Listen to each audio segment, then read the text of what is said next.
Hi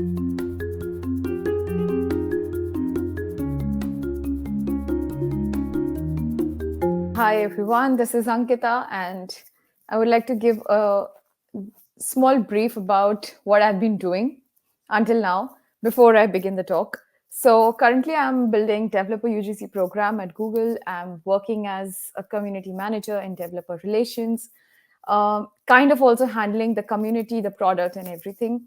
So today, when I'll be talking about the matrix, I'm going to bring in different perspective with respect to product and as well as community, because that's what I've learned in the few months that I've joined Google.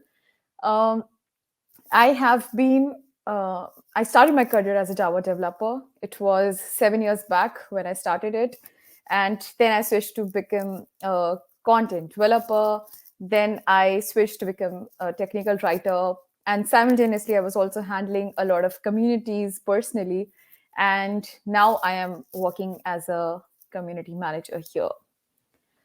So, the topic that we are going to cover today is tracking metrics, like the health of your community. And it's not going to be boring. I'm pretty sure about it because people say that we know everything about tracking what we need for measuring our community health.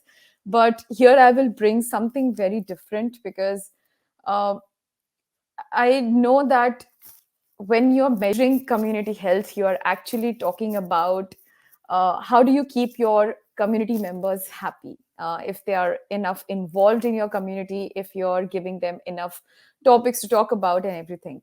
So today I'm going to talk about real life examples, some community stories, three different community programs that I had run until now. Then we'll talk about the real metrics, that what exactly do you need to track. And third point will be, I hope that you go away with some of your own metrics and decide what you need to track for your own community programs. So let's start with the first community program that I had been running for almost 2 years. It was a program, not a program, it's a community of community managers in India, which is called Community Folks. And uh, I, along with other members, was handling the entire community program. So managing the members, managing the content, welcoming them, and everything from that part. We have been doing that, and that community is one of the biggest successes in my own community life, which also landed me today at Google as well. And the other community program, the other two community programs, in fact, which I'm going to talk about, is what I'd been running in Google itself. So one of the programs that we recently ran was called 30 Days of Google Cloud. And now this program was for the Google Cloud community in India. We had around 300 campuses where we had to run this program for. And what I realized that the matrix what ran for this program was entirely different what we manage for a community, like I talked about community folks. So the matrix was entirely different for that. And the third thing that currently I'm building is developer UGC program, which is called Dev Library. And again, we handle a community of developers here who have written or built any project using any of the Google technologies, be it Flutter, Firebase, Angular, Android, or machine learning. So they can submit their projects, they can contribute, they can inspire others with their content. And this was a very different kind of a community again. So when you analyze, these three are entirely different sets of communities which I was a part of. And being a part of them, I realized that the matrix were entirely different for each program. So this is what I had in mind today. What I realized is when I was talking about Dev Library, I thought that I was managing a community of developers, while I didn't realize that they were actually the users of the product. So they were not exactly community members. So what one we should realize is that the users of your product are not your community members. Community members is an entirely different set of people who are actually interacting with the community, who are also giving their own inputs for the community and running those programs. So this was one of my takeaways from these things. Now I'm going to divide this into metrics that are good to measure and metrics that are healthy to measure.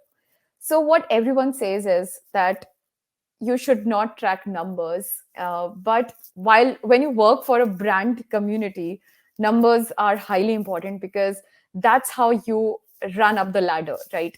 You have to show numbers to your own team, to your own seniors, to your own company, and show that this program, this product is worth investing in. So as a lot of people might know that Google launches 1,000 products in a year, in 2 years, and half of them shut down.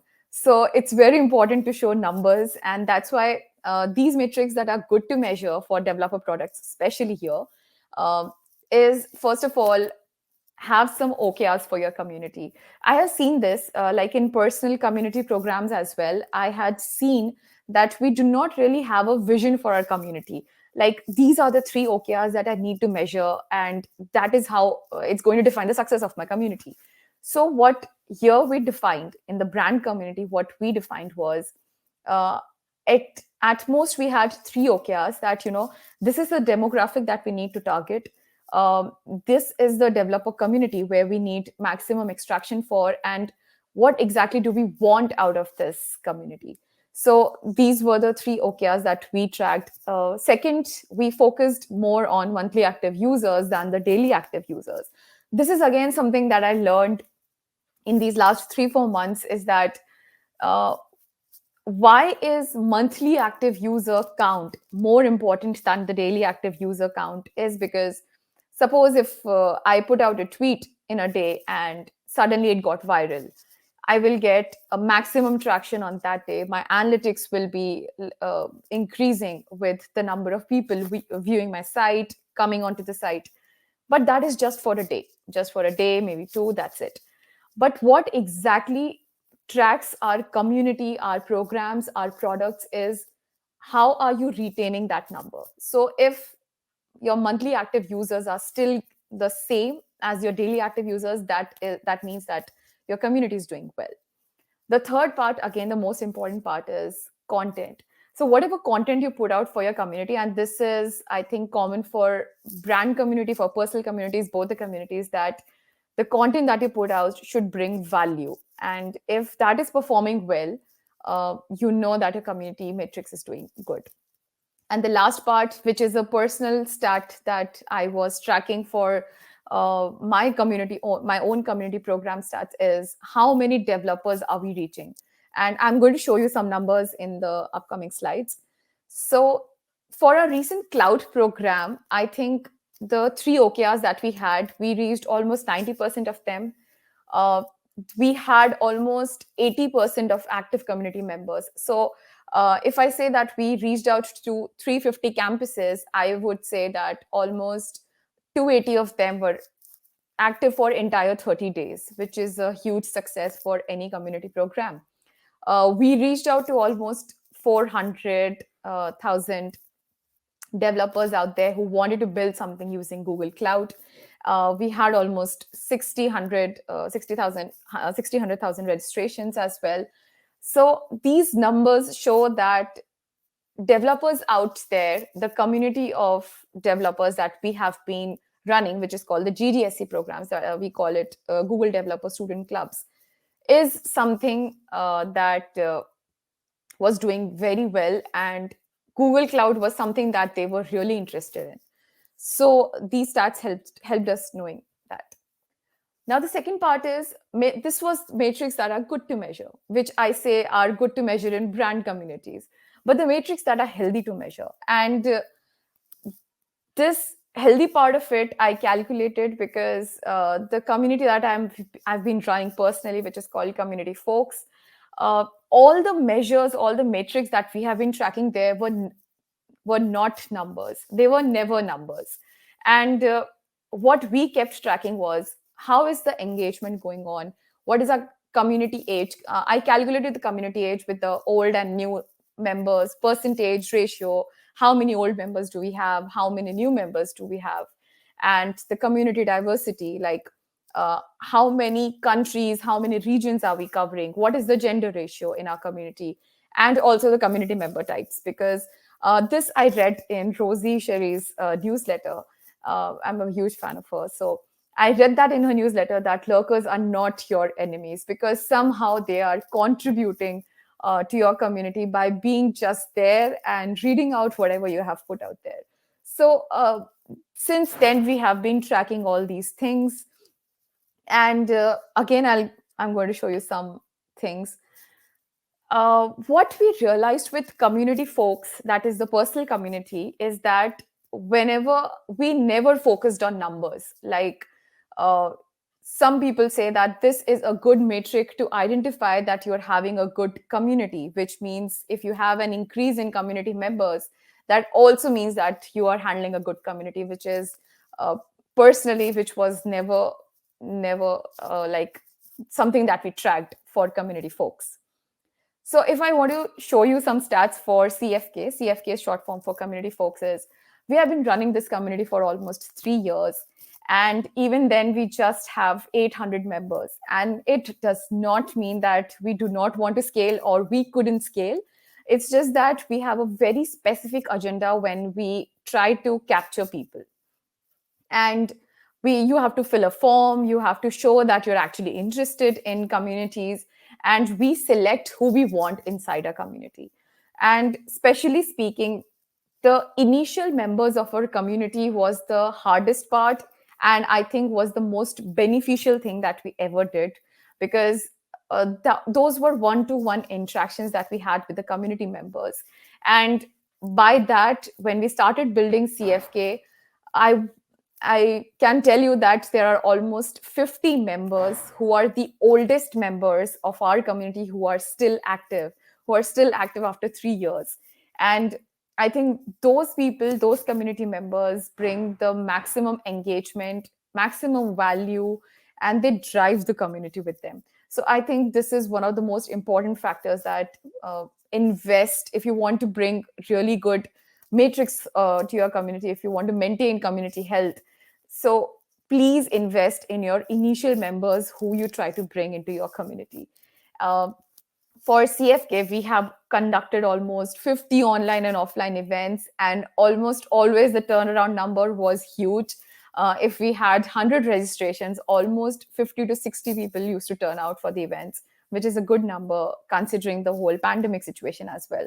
And there were always active tags on social media. So if you see Twitter, if you see LinkedIn, there are so many active members from our community who keep on tagging us on social media as well. So which shows that they are getting something out of our community, which again shows they are happy, they are engaging, they are contributing and everything. So this was some matrix that I had from community folks. Now, how can you ensure that you are maintaining community health? So what we did for both brand and personal communities is that used to share feedback forms. If And this is not just a form, but this is more of a personalized form where we are actually asking them personally that what changes would you like to see in the community. Is there something that you want to know more? Is there something that we should change or tweak? The second part is having one-to-one conversations with the community members. Now this is a very difficult part, because uh, when you have a huge community, more than 2000 members, it's very difficult to have one-on-one conversations. But what we realized is picking up at least 5 to 10 members, maybe bi-weekly, can help you at least get to know if you're running on the right track. So sometimes when you try to scale your community, you forget what was vision that you started your community for, and even if you're doing right or not.